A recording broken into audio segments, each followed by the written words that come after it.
topic is a topic known as oceanography or also known as the hydrosphere. Hydrosphere means water. Hydro means water. Okay, Buki. Okay. So very good evening to all of you, to the class. Okay, my dear students, please come fast. Okay, I'm waiting for your responses. Okay.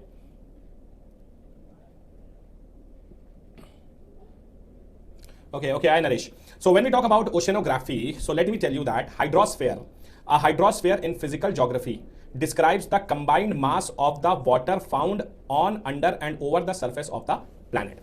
And as we know that the total volume of the water, as we know that the earth has 71% water and 29% land. So total area of the earth, let me tell you that 71% of the world's total area contains water and 29% of the total area contains the land. Okay.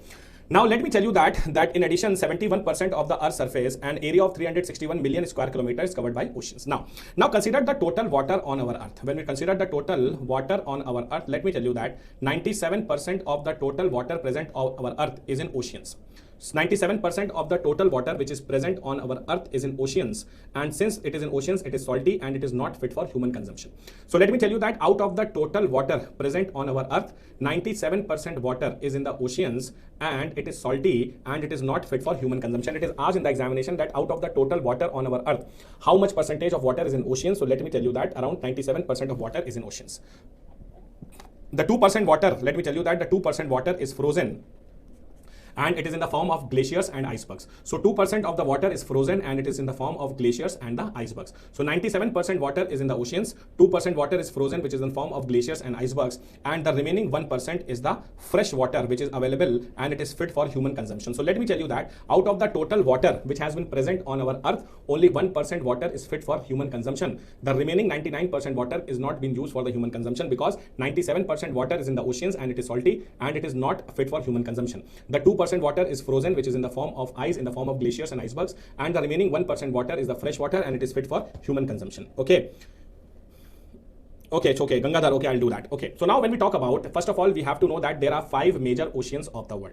We know that there are 5 major oceans of the world. So first of all, people ask me, sir, what is an ocean? What is the difference between sea and ocean? What is the difference between ocean and river? So these type of questions generally asked by the students. Okay, let me tell you, when we talk about the water bodies, okay, let me tell you, when we talk about the water bodies, there are 2 types of water bodies. One is closed water body. Closed water body means a water body which is surrounded by land from all the side. This is known as the closed water body. Means there is no outlet of water and water is there is no outlet of the water and the water body is closed. Okay, so it is enclosed by land, and the closed water bodies examples are, let me tell you that ponds and lakes are the examples of closed water body. The second water body is an open water body, and in those water bodies there is one outlet point for the water to move forward. Okay, and open water bodies are what? There are river, there are sea, there are oceans. These are the open water bodies. Now it has been asked that, okay, now it has been asked by the students that what is the difference between river and sea and ocean and all those. So let me tell you, the story starts with a single drop of water. This is a single drop of water. Okay, so this is what? This is a single drop of water. Now what happened that when these drops mixes, they becomes a stream. When these drop mixes, they becomes a stream. When these stream mixes, they becomes rivers. When these rivers mixes, they becomes sea. And when the sea mixes, it becomes an oceans. Okay, so you can see that it starts from a drop of water. So a single drop of water is a drop, then the combination of drops is stream, combination of stream is a river, combination of river is sea, and combination of sea is oceans. I hope it is clear to all of you. So drop, stream, river, sea and oceans, these are the 5 water bodies, 5 types of water bodies.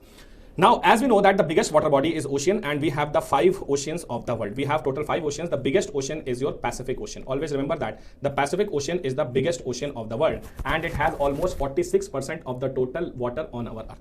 So Pacific Ocean is the biggest ocean. Second, we have the Atlantic Ocean. Okay, so first is the Pacific Ocean. Second, we have the Atlantic Ocean. Third, we have the Indian Ocean. Fourth, we have the Southern Ocean. And fifth, we have the Arctic Oceans. Okay, so these are the 5 oceans of the world. So this is the biggest and this is the smallest. Okay, so Pacific Ocean, Atlantic Ocean, Indian Ocean, Southern Ocean and Arctic Ocean, these are the 5 oceans of the world. Okay, on the basis of size. Now let me tell you one more thing, students.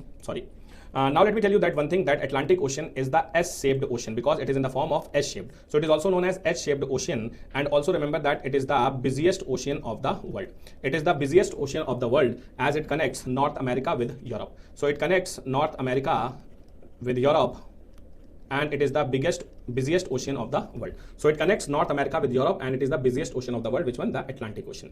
Okay, and it is also in the S-shaped, so that is why it is known as the S-shaped ocean. Okay, now let's start with the ocean trenches. What do you mean by the term trenches? So let me tell you, trenches are the deepest points in the oceans, and it has been asked in the examinations various times the name of these trenches. So there are 5 major oceans in the world, and the size of the ocean in the terms of water content in the decreasing order are. So first we have the Pacific Ocean. The deepest point is Mariana Trench, 11,002 meters. Okay, so Mariana Trench is the deepest point, and it is 11,002 meters under the sea level.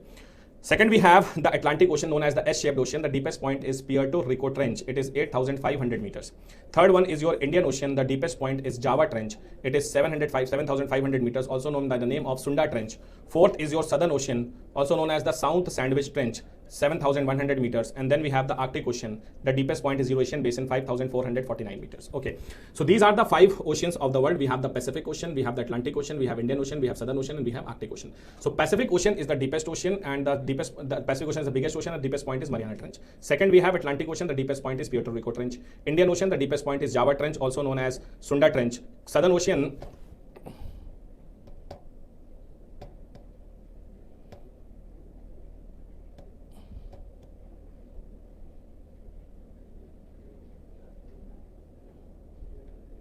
okay, so these are the oceans. Okay, and then we have Arctic Ocean. The deepest point is Eurasian Basin, 5,449 meters. Okay, so these are the 5 deepest points of the world. Pacific Ocean, the deepest point is Mariana Trench. Atlantic Ocean, that we have the Puerto Rico Trench. We have Indian Ocean, that is Java Trench, also known as Sunda Trench. The Southern Ocean, we have South Sandwich Trench, and Arctic Ocean, we have the Eurasian Basin. So these are the 5 deepest points, and we have the 5 oceans of the world in the decreasing order. Now you must have studied that very important concept, that Allahabad is a city where the 2 rivers met, that is the Ganga and the Yamuna. They both met at Allahabad city, which is the only city of the world where 2 oceans meet. So which is the only city of the world where the 2 oceans meet? The name of the city is Cape Town. Cape Town city in South Africa, always remember, is a very famous city, and here the 2 oceans meet. There the Indian Ocean meets with the Atlantic Ocean. So Indian Ocean meets with the Atlantic Ocean at the Cape Town city in South Africa. So Indian Ocean meets with the Atlantic Ocean at the Cape Town city in South Africa, and always remember that this is a very famous city, Cape Town. Actually, it is situated at the center of the earth, and that is why the sailors in the ancient times used to call this city by the name of Cape of Good Hope, because if you are sitting on this city, if you are standing at this city, you know that you are in the center of the earth and you have to go east or you have to go west. So Cape Town in South Africa is also known by the name of Cape of Good Hope. Okay, always remember, this was the place where 2 very famous people, that is the Vasco da Gama and Christopher Columbus met. Okay, so this is something very important. Cape Town city in South Africa, Indian Ocean, Atlantic Ocean met. Okay, always remember. Now let me tell you that Cape Town city in South Africa. South Africa, always remember, it's the only country of the world. It's a very famous country, and it is the only country of the world which is having 3 national capitals. South Africa is the only country of the world which is having 3 national capitals. So first is your Pretoria. That is the judicial capital of South Africa. Then we have the Cape Town. It is the financial capital of South Africa. And then we have Bloemfontein. It is the administrative capital of South Africa. So Pretoria is the judicial capital, Cape Town is the financial capital, and Bloemfontein is the administrative capital of South Africa. And South Africa is the only country of the world which is having 3 national capitals, always remember. So remember the name of these oceans and the deepest points. Apart from that, this point and also this point. So these are some very important points that you need to remember. Okay, my dear students, clear to all of you? Can I have the responses? Please respond. Okay, now we know that the salinity of the ocean contains the salt. Now the question comes that from where the salt comes in the ocean. So let me tell you that the salt basically comes in the ocean from the land only. As you know that the rivers originates from the lands, and the rivers have the property of erosion. The rivers erode the rocks, and the rocks contains, always remember that there are big rocks on our earth, and these rocks contains the elements of sodium chloride. These rocks contains the elements of sodium chloride, and what happened that the rivers used to erode the rivers, what they used to do, they used to erode the land. Okay, and what happened that due to this, the sodium chloride comes in the rivers, and the rivers falls into the sea, and the sea falls into the ocean. So all the sodium chloride goes into the ocean. Now the question is that why the rivers are not salty and why the sea and oceans are salty? Because let me tell you that in the sea and the oceans there is a microorganism which is found known as the polyps. Okay, polyps is a very important microorganism which is found only in the sea and the oceans, not in the rivers. And what happened, my dear students, that as you know that the property of sodium chloride, NaCl. Na is sodium and Cl is chlorine. Sodium, always remember that sodium is very salty. Okay, sodium is salty in nature, and Cl is chlorine, and chlorine is sweet. So let me tell you what happened, that these polyps are the microorganism, and the favorite thing they want to eat is the chlorine. So all the chlorine of the ocean is diluted by these polyps, and since what happened that all the chlorine is gone in the water, the only thing remains is sodium. And since always remember that sodium is salty, that makes the ocean salty. So most of the salt in the ocean comes from the land. Over millions of years, rain, rivers and streams have washed over rocks containing the compounds of sodium chloride and carried it into the oceans. Okay, so now let me tell you that the salinity is measured in something called as ppt. So let me tell you that the average salinity, the average ocean salinity is 35 ppt. So average salinity of the ocean is how much? The average salinity is 35 ppt. Ppt means parts per thousand. Okay. The average salinity of the ocean is how much? The average salinity of the ocean is 35 ppt. That is 35 grams salt per 1 liter of water. So 35 grams salt per 1 liter of water, it is known as salinity, and you can mention it as like this. Okay, so this is the salinity. So salinity is written like this. Okay, so what is that? The average salinity of the ocean is 35 ppt, that is 35 gram of salt per 1 liter of the water. Now let me tell you that which water body contains the maximum salinities. Okay, so let me tell you that first of all, the water bodies, let me tell you what happened, that the water bodies which are closed, since the water bodies are closed, there is no outlet of water and the water is standing. Always remember that the standing water due to the evaporation causes salinity. Now the question comes that due to the water is standing and something, what happened that the closed water bodies are what? You know that the closed water bodies are ponds and lakes. So the water bodies which are closed, and let me tell you that the water body, if they are closed and they lies in the subtropical areas means the areas which receives very less rainfall. So let me tell you that if water body is closed, and what happened that first thing is that the water body is closed and it's situated in the subtropical areas, means the areas of low rainfall, means where there is no rainfall due to the evaporation, continuous evaporation of the water, the salt becomes very high, and that's what the reason becomes the water body becomes salty in nature. Now let me tell you that when we talk about the salinity, the highest salinity is found where? So the highest salinities are found in the ponds. Ponds have the highest salinity. They have the salinity of somewhere around 150 to 175 ppt. Then we have the lakes. The lakes have the salinity of 100 to 125 ppt. Then we have oceans. Oceans have the salinity of 35 to 37 ppt. Okay, then we have the sea. Sea have the salinity of around 25 to 30. And then we have the rivers. The rivers have the salinity of 15 to 17 ppt. And the last one is your rainfall. Let me tell you students, rainfall is the biggest source of fresh water and it contains only 0.5 ppt. So rainfall is always, remember that it has in the examination, biggest source of fresh water. So let me tell you students, the biggest source of fresh water is rainfall and contains the ppt of only 0.5. Okay, my dear, clear to all of you? So the ponds have highest salinity and the rainfall has the lowest salinity. Okay. So biggest source of fresh water is your rainfall. Okay, my dear students. And when we talk about the composition of ocean waters, maximum we have sodium chloride, that is NaCl 77.8%. Then we have magnesium chloride 10.9%. We have magnesium sulfate 4.7%. We have calcium sulfate 3.6%. We have potassium sulfate 2.5%, and others we have 2.5%. So the maximum is in the sodium chloride, in the form of sodium chloride, that is 77.8%. So 77.8% the composition of ocean water, we have this thing. Now we talk about the biggest salty water bodies across the world. So the best example is Don Juan Pond. Don Juan Pond in Antarctica is the most saline water body of the world, which has the salinity of 440 ppt, that is 440 gram of salt per 1000 gram of water. So plus one per 1 liter of water, we have around 440 ppt. What is 440 gram of salt? Followed by the Lake Assal in Djibouti, which has a salinity of 330 ppt, that is 350 grams in 1000 grams of water. So let me tell you that the Don Juan Pond is the most saline water body on the earth. But let me tell you that the Don Juan Pond and the Lake Assal are not a very common example. People don't know about them. The most popular example is the Dead Sea. Let me tell you that the Dead Sea is one of the most popular example, and it is situated on the borders of Israel and Jordan. It is situated on the borders of Israel and Jordan. And let me tell you that it is the most popular saline water body having the salinity of 340 ppt, that is 340 gram of salt per 1 liter of water.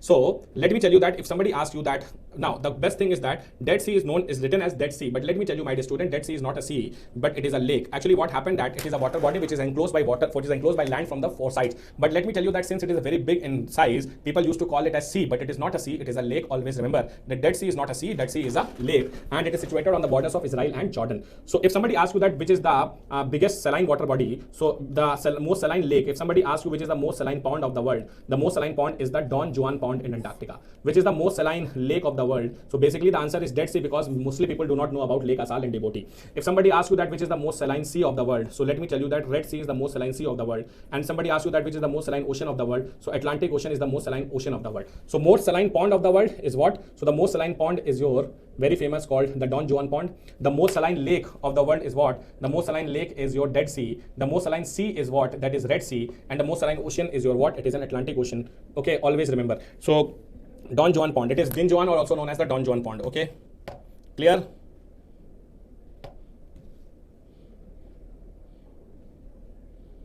Okay, clear?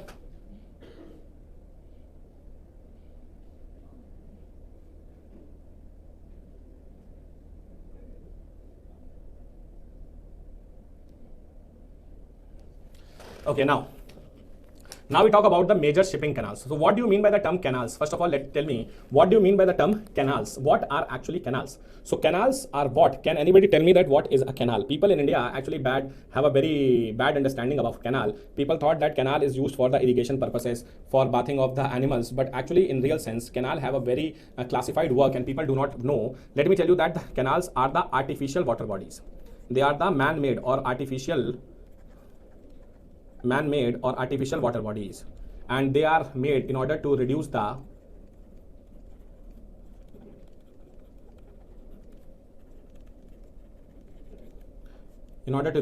shipping distance. They are made in order to reduce the shipping distance. Okay, so the main thing is the passage to state connection. That's very good, Naresh. Actually, what happened that, let me tell you that, suppose this is a continent,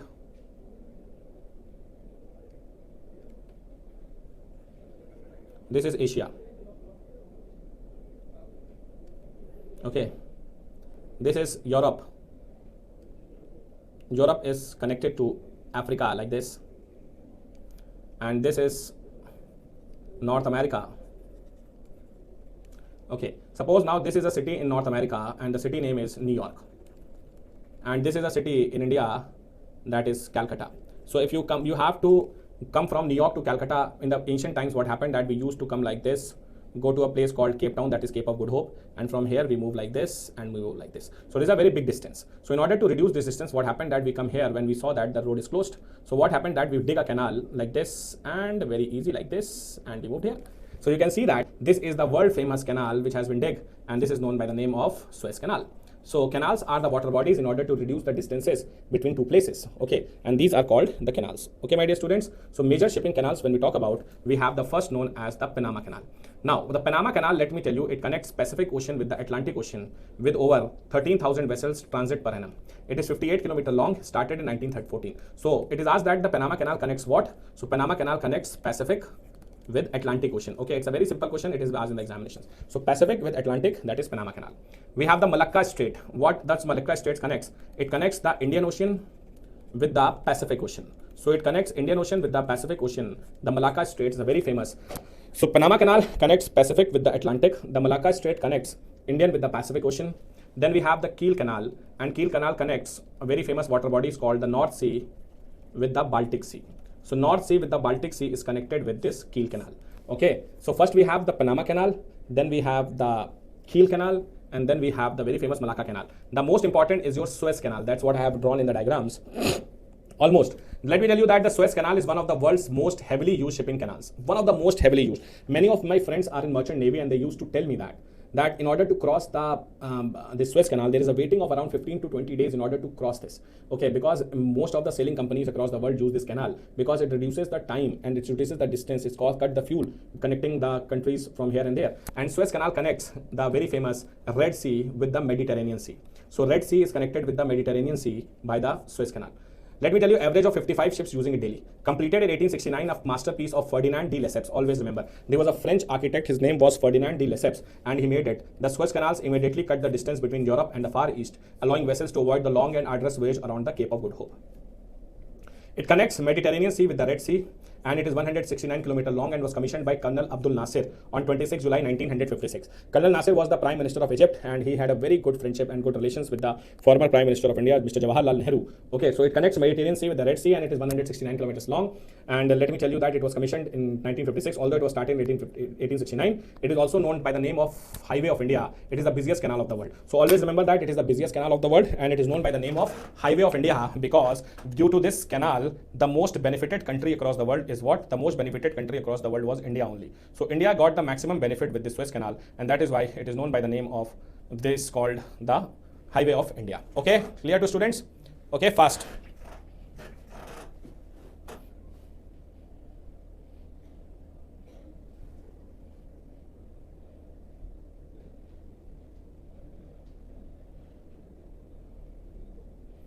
Okay.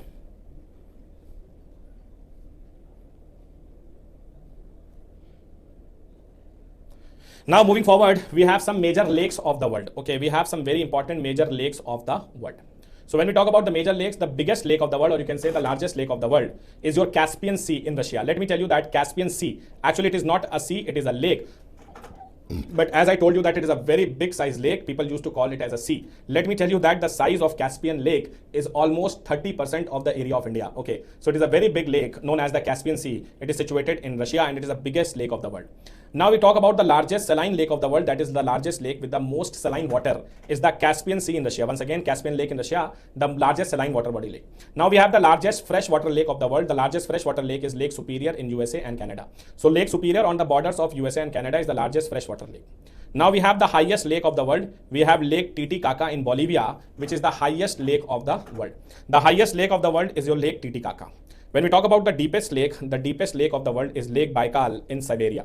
Lake Baikal in Siberia is the deepest lake of the world. When we talk about the longest lake of the world is Lake Tanganyika. Lake Tanganyika in Tanzania is the longest lake of the world. First, we have the largest lake, that is the Caspian Lake. Largest saltwater lake is Caspian Lake. Largest freshwater lake is Superior Lake on the borders of USA and Canada. Highest lake is Titicaca in Bolivia. Deepest lake is Baikal in Siberia. And the longest lake is Tanganyika in Tanzania. Clear to all of you? Okay. Now, when we talk about lake with the longest coastline, so longest coastline lake is Lake Huron in North America. Okay, no. Now, one more thing. Finland, always remember that Finland is known as the land of 10,000 lakes. So Finland is known as the land of 10,000 lakes because there are very large number of lakes in Finland. And always remember that Canada has more than 60% of the world's total lakes. So 60% of the world's total lakes are in Canada. Now, as you know that the Punjab is known by what name? Punjab is known by land of 5 rivers. In the same way, North America, that is USA and Canada, known as the name of land, known as the land of 5 Great Lakes. So we have Lake Superior, we have Lake Erie, we have Lake Huron, we have Lake Michigan, and we have Lake Ontario. So Lake Superior, Lake Erie, Lake Huron, Lake Michigan, and Lake Ontario. These are the 5 Great Lakes of North America. And Michigan, always remember that is a very famous city, and on the banks, and the Michigan city is situated on the Michigan, Lake Michigan. Let me tell you, very famous city of USA, that is Chicago, is situated on the banks of the Michigan Lake, and that is why Chicago is also known by the name of Windy City, because lots of winds is there in the Chicago city. It is situated on the banks of the Lake Michigan. Now we talk about the major lakes of India. So first of all, let me tell you which is the lake city of India. The lake city of India is a very famous city known as Udaipur. Udaipur is known as the lake city of India. Everybody knows that. The largest lake of India, we have Chilka Lake in Odisha. It is the largest lake of India. We have largest freshwater lake. So largest freshwater lake is Vular Lake in Jammu Kashmir. Vular Lake, it has been asked in the examination several times that which is the largest freshwater lake in India. So largest freshwater lake in India is Vular Lake in Jammu Kashmir, and from this Vular Lake, very famous, the Jhelum River also originates. And largest saline water lake is Sambar Lake in Rajasthan. So Sambar Lake in Rajasthan is the largest saline water lake. And we also have a meteorite lake. What is a meteorite lake? Means a lake which has been created from the meteors. What happened that a meteor came from the space and it drops on the land, and due to this a very big depression is created on the earth, and that takes the form of a lake. Okay, so the meteorite lake is what? The meteorite lake are the lakes which are found by the meteors from the space, and the Lonar Lake in Maharashtra is the best example of meteorite lake of the India. Okay, it is the only meteorite lake in India, that is the Lonar Lake in Maharashtra. So this ends with your topic. And this ends with your topics and everything. Now only current affairs sessions are remaining, and we'll start with current affairs very soon. So if you're going to study if you're going to do only these things only, then also you're going to get very good marks in the NTPC. So first of all, you have to see all the videos first thing. Apart from that, you have to read all the PDFs. you have to study all the static GK PDF, that is the Sunday PDF, and the current affairs which I'm going to provide you from tomorrow onwards for the next 3 classes. If you are going to follow these things only, then my dear students, you are going to qualify the examinations with flying colors. I'm 100% sure. So follow all the videos, follow all the PDFs, static GK, Sunday quizzes, and the current affairs. That is more than sufficient you have to do for the examinations. Clear, my dear? Any doubts, please ask.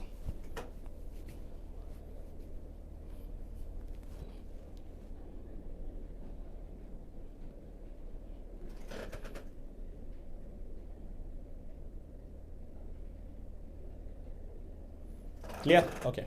CBT 1, I am not sure, but I think it will be happened somewhere around February only.